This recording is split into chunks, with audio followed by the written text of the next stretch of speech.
Avstraliyada o'qish deyilsa, ko'pchilik faqat Sidneyni o'ylaydi.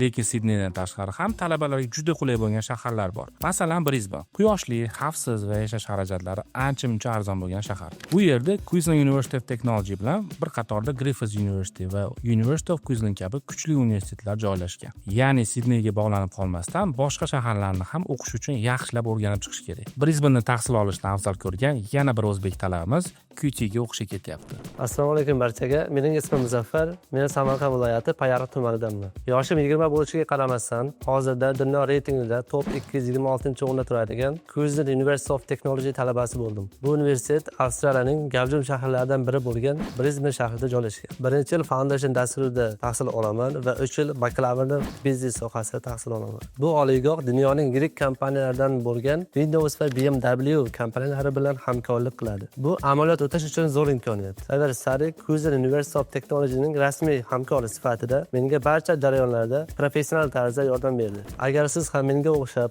Avstraliyaning top oliygohlarida o'qishni istasangiz, Eversarga aloqaga chiqing.